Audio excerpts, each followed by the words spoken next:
अस्सलाम वालेकुम। तमाम तारीफ़ें अल्लाह की, मेरी क्या तारीफ़ होनी थी, लेकिन मेरा एक ब्रीफ सा इंट्रोडक्शन ये है कि मेजर मैसम रज़ा मेरा नाम है, सियालकोट से मेरा ताल्लुक है। आर्मी ज्वाइन की 1989 में और सर्व किया 2011 तक। मिलिट्री पायलट था, हेलीकॉप्टर भी उड़ाए, जहाज़ भी उड़ाए, बड़ी जंगें भी देखी, वज़ीरिस्तान वाली, ज़लज़ले जैसे ऑपरेशन भी किए। एक बड़ी हैपनिंग लाइफ गुजारी। थ्रेट्स भी थी, थ्रिल भी थे, सेवियर भी थे, खुद खतरों में डलते भी थे, लोगों को खतरों से निकालते भी थे, एंड अल्हम्दुलिल्लाह फुल ऑफ इवेंट लाइफ गुजारी। और उस लाइफ में एक ऐसा वाकया जिसने मेरी बिल्कुल जिंदगी, मेरी सोच और मेरी आने वाली नस्लों की जो फ्यूचर प्लानिंग थी वो चेंज कर दी। वो वाकया यूं था कि 1987 में मैं आर्मी की तरफ से एक फ्लाइंग कोर्स पे मुझे जॉर्डन मेरी सिलेक्शन हुई, जो 90 दिन का कोर्स था, 3 महीने का। ये फ्लाइंग के छोटे छोटे कोर्सेज आपकी मिलिट्री लाइफ में आते रहते हैं। खैर मैं 1997 में मैं जॉर्डन पहुंचा, तो वहां मिलिट्री बेस है, किंग हुसैन मिलिट्री बेस। वो एक उनका छोटा सिटी है, अल मफाक में वो बेस है, किंग हुसैन मिलिट्री बेस।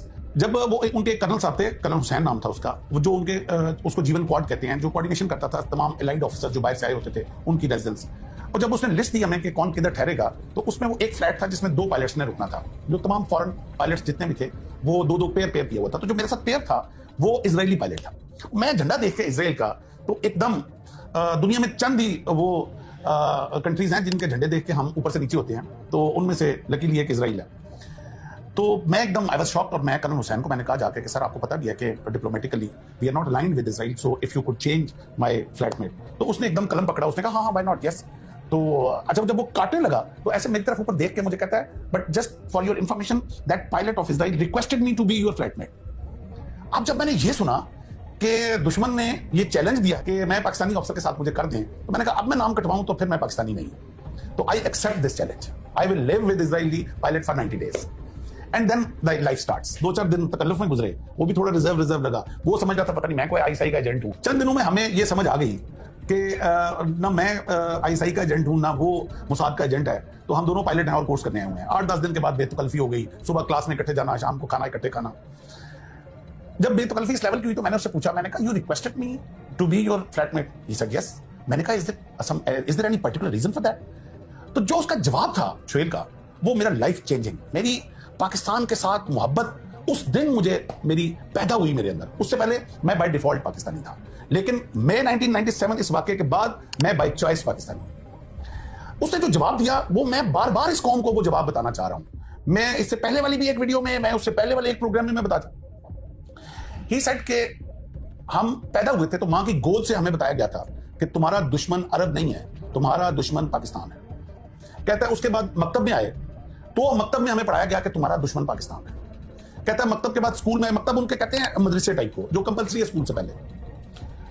अच्छा, कहता है उसके बाद स्कूल में आए तो स्कूल में जो चैप्टर हमें एनिमी का पढ़ाया जाता था उसमें झंडा पाकिस्तान का लगा होता था। उसमें पाकिस्तान की ज्योग्राफी पढ़ाई जाती थी, पाकिस्तान का नहरी निजाम पढ़ाया जाता था, पाकिस्तान का फौज की स्ट्रेंथ हमें पढ़ाई जाती थी। कहता है उसके बाद यूनिवर्सिटीज में, कॉलेज में एनिमी के तौर पे हमें पाकिस्तान पढ़ाया जाता। कहता है फिर मैं आर्मी में आ गया। जब आर्मी में आया तो सारी दुश्मन की मिलिट्री स्ट्रेटेजीज जो हैं वो हमें पाकिस्तान की पढ़ाई जाती थी। कहता है जब पैदा होने से लेकर आज तक दुश्मन दुश्मन दुश्मन पाकिस्तान सुनते आए, तो एक मौका मिला कि दुश्मन के साथ 90 दिन गुजारने का। तो वो आर्मी की टर्मिनोलॉजी होती है नो योर एनिमी। तो कहता है नो योर एनिमी का चांस मिला तो why should I miss it. मैं उसकी बात सुन के थोड़ा सा मैं हैरान हुआ। मैंने कहा शुएब ठीक है, हम आपको ड्यू टू मस्जिद अक्सा एंड ड्यू टू फलस्तीन हम डिप्लोमेटिकली आपको एक्सेप्ट नहीं करते, मगर इस लेवल का हमने कभी आपको दुश्मनी के भी काबिल नहीं समझा। हमारे लिए तो इंडिया ही काफी है जो हमारे साथ जुड़ा हुआ है मशरक के ऊपर, और उसके लिए हम काफी हैं, हमारे लिए वो काफी है। तो तुम लोग किस लेवल पे जा चुके हुए? तो हमने भी नेवर थॉट। तो जो इसके बाद जो उसने जवाब दिया वो इससे भी ज्यादा अहम था। उसने कहा तुम लोग अभी सोए हुए हो, अभी तुम्हारे लीडर्स तुम्हें बता नहीं रहे कि तुम लोग क्या हो और क्या काम तुम लोगों से लिया जाना है, जबकि हमारे लीडर्स ने हमें बता दिया। इसलिए हमें बहुत क्लियर है कि तुम लोग क्या हो, लेकिन तुम लोगों को खुद अभी नहीं पता तुम लोग क्या हो।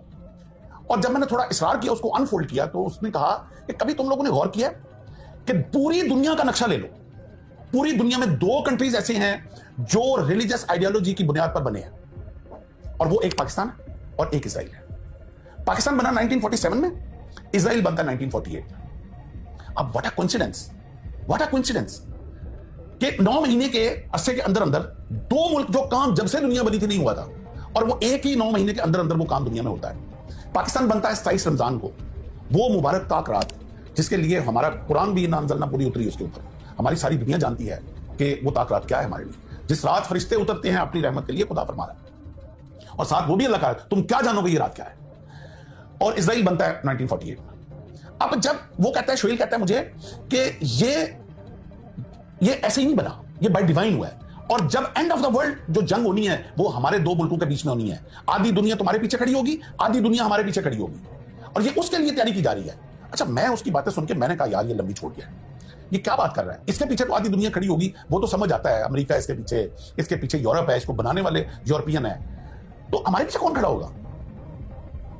तो अब आके वो क्या कहता है, अब आके कहता है कभी तुम लोगों ने गौर किया, ऐसे उसने ना सामने वो एक पेंसिल पड़ी हुई थी जो हम पढ़ रहे थे, ये ड्यूरिंग स्टडी ये हमारी डिस्कशन हो रही थी, उसने पेंसिल पकड़ के ना कहता है तुम लोगों के अंदर ये कैपेबिलिटी नहीं है अभी कि ये पेंसिल बना सको अपने मुल्क में, ये चाइना से इंपोर्ट करते हो, जबकि इस वक्त दुनिया का सबसे लेटेस्ट 3 न्यूक्लियर टेक्नोलॉजी तुम लोग बना के बैठे हुए। This is a miracle. तुम लोग अपना शार्पनर चाइना से मंगवाते हो, जबकि इस वक्त तुम फाइटर जेट बना रहे हो, उस वक्त हम प्रोडक्शन शुरू हुई थी, यानी कि वो टेक्नोलॉजी अभी JF-17 अल्हम्दुलिल्लाह अभी तो प्रोडक्शन भी हो गई, और वर्ल्ड लेटेस्ट जो अभी हमारा जहाज है और अभी एक्सपोर्ट भी हो रही है। ये मुझे उसने 1997 बोला, कहता है ये ऐसे ही हो गया, दुनिया की 6ठी प्रोफेशनल आर्मी लेके बैठे हुए हो तुम लोग, और जो कंपटीशन इंटरनेशनल आर्मी का होता है उसमें तुम्हारी फौज नंबर 1 होती है। कहता है ये ऐसे ही हो गया, जबकि तुम लोग इस वक्त IMF के कर्जे के अंदर बुढ़े हुए, ये कौन कर रहा है, ये बाय डिवाइन हो रहा है, समबडी इज डूइंग इट, ये तुम लोगों को खुद नहीं अभी समझ आ रहा। ये जब आखिरी वक्त आना है, जब हम दोनों ने आमने सामने खड़ा होना, तुम लोगों को उस वक्त तुम्हारे लीडर्स ने तुम्हें गाफिल रखा हुआ है, वो बेतकल्लफी की वजह से फरत जज्बात में बोल गया, या कुछ ऐसा भी है कि हम पाकिस्तानी होस्ट बड़े अच्छे होते हैं, मैं उसको अक्सर बाहर खाने के लिए ले जाता था, बिल मैं पे करता था, तो वो हमारी जो अच्छी होस्ट होने की एक काबिलियत है ना, तो शायद उस वजह से वो सच उगल गया मेरे आगे। आप यकीन करें कि वो दिन था जिस दिन, उससे पहले मैं बाय डिफॉल्ट पाकिस्तानी था, लेकिन उसकी बातें सुन के मैं बाय चॉइस पाकिस्तानी हो गया। मेरे सारे रिश्तेदार फॉरेन कंट्रीज में थे, मेरे ससुराल सारा फॉरेन कंट्रीज में था, and they wanted me to settle in USA, and I had all the opportunities to do very good abroad. मेरे पास सब कुछ था, मगर I decided not to leave this country ever ever ever. और मैंने अपने बच्चों को भी कह दिया कि जिंदगी है, खुदा करे कि वो मौका आए, वो आखिरी जंग हमारी जिंदगी में इजराइल के आमने सामने हो, खुदा करे मुझे मौका मिले कि मैं पहली सफ में लड़ रहा हूं, खुदा करे कि वो खिलाफत और वो इमामत जो इमाम मेहदी लेके आएंगे, जो हमारी दज्जाल के साथ जंग हो, वो हमें और मेरी औलाद को मौका मिले कि हम अगली सफों में लड़ रहे हों।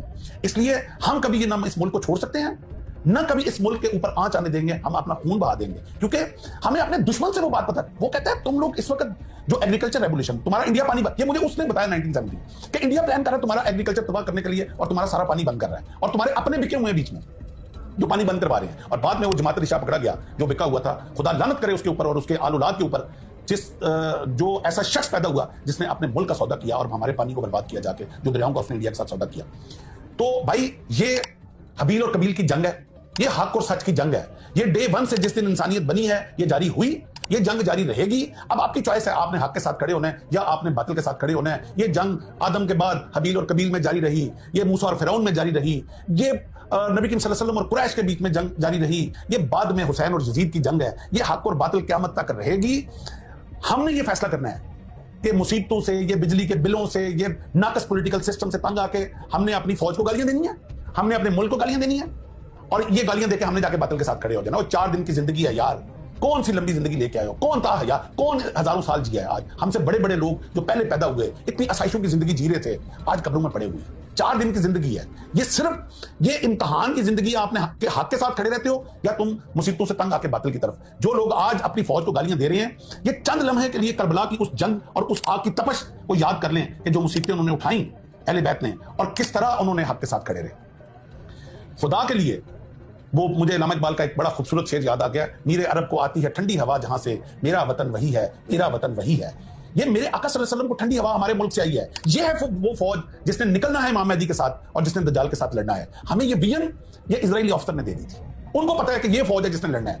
आज चंद जो मकासद हैं, चंद जो पॉलिटिकल सिस्टम की जो रॉन्ग डिसीजंस हैं, उनकी वजह से आके हम लोग अपने मुल्क के खिलाफ हो गए हैं। हमें हमारी जुबान कैसे जेब देती है, वो कट क्यों नहीं जाती जुबान जो अपने फौज और अपने मुल्क के अगेंस्ट बात करे। मैं काफी जज्बाती हो जाता हूँ इस टॉपिक से। मैं चूंकि थोड़ा पढ़ने लिखने का थोड़ा शौक भी है, मैं एक शेर नवाबजादा नसरुल्लाह खान साहब का बड़ा मेरा वो एवर फेवरेट शेर है कि वो पूरी गजल है वैसे तो मैं पढ़ सकता हूँ, लेकिन वक्त की किल्लत की वजह से मैं एक शेर पढ़ूंगा कि वो कहते हैं कि कब अश्क बहाने से कटी है शबे हिजरा, रोने से रात का गम खत्म नहीं होता। कब अश्क बहाने से कटी है शबे हिजरा, कब कोई बला सिर्फ दुआओं से टली है। ये बलाओं से टलने वाली, दुआओं से टलने वाली बला नहीं है। ये जो हमारे उलमा आके खड़े हो जाते हैं ना कि अल्लाह इजराइल को तबाह कर दे, अल्लाह फलस्तीनियों को तू मदद फरमाओ, भाई ये दुआओं वाला काम नहीं है। ये प्रैक्टिकली फील्ड में आके प्लानिंग, विजन, ये बड़ा स्ट्रेटजी वाला काम है। और मैं आखिर पे ये मेरा सारा टॉपिक जो है ना इनकम्प्लीट रहेगा अगर मैं एक शख्स का नाम ना लूं जिसमें मैं पूरा पिछला प्रोग्राम कर चुका हूं। David Ben Gurion, 1948 first prime minister of Israel. वो शख्स वजीर आजम बनता है, पहला इजलास होता है इजराइल में, और पहले इजलास में जो अपनी तकरीर करता है उसमें क्या बकवास की उसने, वो मैं आज आपको वर्ड टू वर्ड इस प्रोग्राम में सुनाऊंगा। और अब सोचें कि उस कौम का वजीर आजम बना जो मेरे आका सल्लल्लाहु अलैहि वसल्लम ने जंगे बदर में जिनको धकेला, बदर से 1400 साल धक्के खाते रहे, दर बदर धक्के खाते रहे, इनको ठिकाना नहीं मिला। यूरोप ने पहली और दूसरी जंग अजीम के बाद प्लानिंग करके इनको एक ठिकाना दिया फलस्तीन के अंदर, और जब इनको छत मिली, जिस दिन छत मिली उस दिन डेविड बेन गुरियन पहले इजलास में क्या बकवास करता है, मैं वर्ड टू वर्ड उसको कोट अनकोट करूंगा। He said the world Zionist movement should not be neglectful of the dangers of Pakistan to it, and Pakistan now should be its first target. ये 1948 में ये कह रहा है। For this ideological state is a threat to our existence, and Pakistan the whole of it hates the Jews and loves the Arabs. This lover of Arabs is more dangerous to us than the Arabs themselves. For that matter, it is most essential for the word Zionism that it should not take immediate steps against Pakistan. Whereas the inhabitants of the Indian Peninsula are Hindus, whose hearts have been full of hatred towards Muslims. Therefore, India is the most important base for us to work there from against Pakistan. It is essential that we exploit this base and strike and crush Pakistanis, enemies of Jews and Zionism, by all disguised and secret plans. Every word is notable in this. और आखिर पे वो लिखता है by disguised and secret plans. फिर वो लिखता है हिंदूज के साथ जुड़ जाओ। आज क्या हो रहा है? कौन नहीं देख रहा इस वक्त इंडिया का और जो इजराइल का आपस में कोलैबोरेशन है? आज जो फास्फोरस फलस्तीनियों के ऊपर फेंका जा रहा है वो इंडिया से एक्सपोर्ट हुआ है। कौन नहीं जानता? खुदा के लिए पाकिस्तानियों, खुदा के लिए मुसलमानों इकट्ठे हो जाओ। जब दुश्मन इकट्ठा हो सकता है पाकिस्तान के लिए, तो तुम लोग अपने लिए इकट्ठे क्यों नहीं हो सकते? This is high time. वातसिमू बिहब्लिल्लाहि जमीअन वला तफर्रकू। हमें एक झंडे के नीचे वापस इकट्ठे होना है। यही हमारी बका है और यही अल्लाह ताला हमसे चाहता है। इसके साथ ही मैं आपसे इजाजत चाहूंगा। पहुंचूंगा। Let's go to the third question, and that would be, what is the biggest problem facing the next generation, and what should we do to solve it today? I said that the greatest mission that we have is to prevent a militant Islamic regime from meeting up with nuclear weapons, or from nuclear weapons meeting up with a militant Islamic. The first is called Iran. The second is called Pakistan. President Obama's speech, and you said, that Pakistan is the new target. However, he's saying that Pakistan and the United States have to have this important partnership. What's going on there then? The goal, once again, is to destroy Pakistan as an energy corridor between Iraq, Iran, other countries in the Middle East that produce oil, and China, because that's where a pipeline could go. The pipeline could start in Iraq, it could go to Iran, it can go up through Pakistan, cross the Himalayas, above Kashmir, go into China. This would be oil going towards China and Chinese economic influence coming into the Middle East and essentially cutting out the Anglo-Americans. And how is that going to happen, the destruction of Pakistan? The idea is to provoke a civil war. In other words, take the existing civil war inside Afghanistan and massively export it.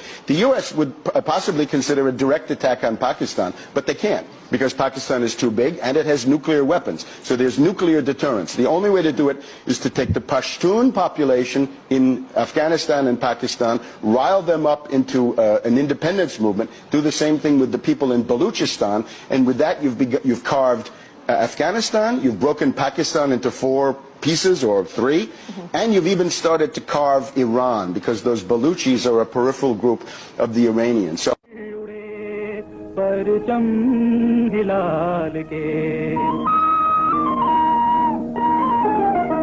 हम लाए हैं तूफान से कश्ती निकाल के, इस मुल्क को रखना मेरे बच्चों संभाल के। हम लाए हैं तूफान से कश्ती निकाल के, इस मुल्क को रखना मेरे बच्चों संभाल के। बरसों के बाद फिर उड़े परचम हिलाल के, इस मुल्क को रखना मेरे बच्चों संभाल के। हम लाए हैं